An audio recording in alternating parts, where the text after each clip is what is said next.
दे रहा होगा 305 रुपया एमआरपी लिखी हुई है, और ये आजमगढ़ की मंडी से मुझे मिला है मात्र 8 रुपए का। कितना % कमीशन आप खा रहे हो? ये ऐसा क्यों है? इस पे भी चर्चा होती है। ये देखिए आईबी सेट है, जिसके माध्यम से ग्लूकोज ब्लड वगैरह चढ़ता है शरीर में, इसे कहते हैं आईबी सेट। इस पे जो एमआरपी लिखी हुई है वो 198, और यहाँ आप देख सकते हैं 198 रुपए की ये आईबी सेट मुझे पड़ी है मात्र 12 रुपए की। फिक्स्टर वीगो सेट लगाने के बाद जो उस पर टेप लगाया जाता है, यह मुझे पड़ी है 6 से 7 रुपए की, और इस पे एमआरपी 71 रुपया 50 पैसा। यहां भी आप देख सकते हैं। मैं इसलिए आपके बीच आया हूं। इसी प्रकार से बहुत सारे हजारों 2-3 हजार दवाएं ऐसी हैं जो 100 रुपए की दवा है 3000 की बिकती है। बाइकिल धागा जब आपका ऑपरेशन होता है, जिससे आपका सिला जाता है, वह 150 रुपए का आता है, उसकी एमआरपी 1045 रुपया आप यहां देख सकते हैं।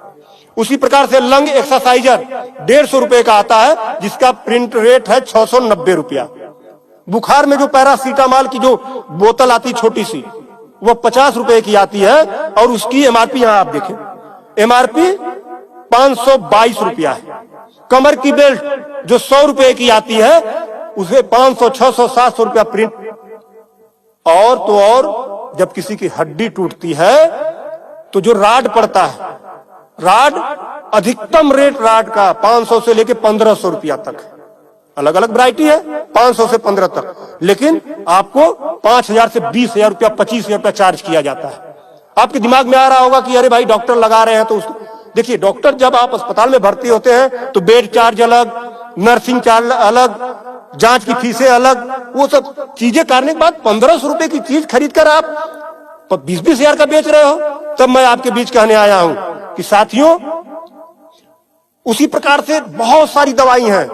100 रुपए की दवा, एक दवा मैं देखा, ला नहीं पाया उसको, 100 रुपए की दवा, उसकी एमआरपी 2000 रुपया लिखी हुई थी। हजारों दवाइयां हैं, आपके साथ आपको लूटने का काम कर रहा है। मुद्दा ये नहीं है, मुद्दा ये नहीं है कि इस पे 305 का प्रिंट छपा हुआ है। मुद्दा ये है कि इसे छपने किसने दिया? जिसे हमने चुनकर भेजा, क्या वो दलाली खा रहा है, कमीशन खा रहा है? 8 रुपए की चीज 305 रुपए का प्रिंट वो छपने क्यों दे रहा है? ये चोरी से थोड़ा ना बिक रही है, खुलेआम बिक रही है। तो ये जिम्मेदारी सरकार की है। इसीलिए मैं कह रहा हूं कि आइए, और ये मुद्दा किसी सपा, भाजपा, कांग्रेस, किसी नेता का थोड़ा ना है, ये भारत के 140 करोड़ जनता से जुड़ा हुआ मुद्दा है।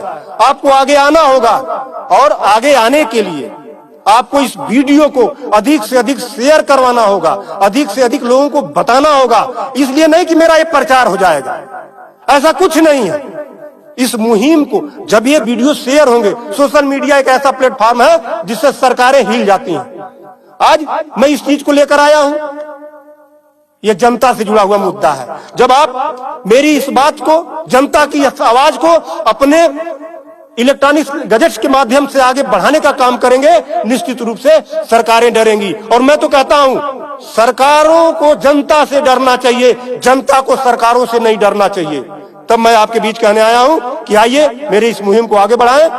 कि बात 305 रुपए की नहीं है, बात उस गरीब की है, उस रिक्शा चालक की है जो दिन भर में 450 से लेकर 500 तक की मजदूरी पाता है। अगर उसकी तबीयत खराब हुई, वो बेहोश हो गया, उसके घर वाले किसी उसको अस्पताल लेकर जाते हैं, तो 305 रुपया वो अस्पताल केवल वीगो का चार्ज कर लेगा, फिक्स्टर का 71 रुपया चार्ज कर लेगा, और आईबी सेट का चार्ज कर लेगा। ये सब मिला के 600-700 रुपया हो गया। यानी उसकी 1.5 दिन की दिहाड़ी में अभी तो ग्लूकोज लगा ही नहीं, दवा कोई उसने खाया ही नहीं, बेड का चार्ज हमने बताया नहीं, अस्पताल का चार्ज हमने बताया नहीं। 1.5 दिन की दिहाड़ी उसकी केवल इस 3 आइटम से चली गई। आगे की दवा कहां से आएगी? तब उसका बाप खेत बेचेगा, उसकी बीबी गहना बेचेगी। इस तरह का लूट खसोट। और मैं तो कहता हूं, शर्म करो ऐसा करने वाले लोगों। 8 रुपए की चीज 305 की बेचते हो। आज आपके अस्पताल में अगर जो दाई है, उसका वेतन 7,000 है, यानी प्रत्येक दिन 210 रुपया।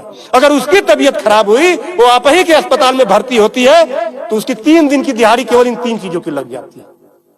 कुछ तो शर्म करो, कुछ तो सोचो। स्वास्थ्य, शिक्षा, सेवा का क्षेत्र है, लेकिन आपने इसे लूट का अड्डा बना दिया है। सरकारों के मिली भगत से ऐसा हो रहा है। तो मेरा निवेदन है आप लोगों से कि इस वीडियो को अधिक से अधिक शेयर करें ताकि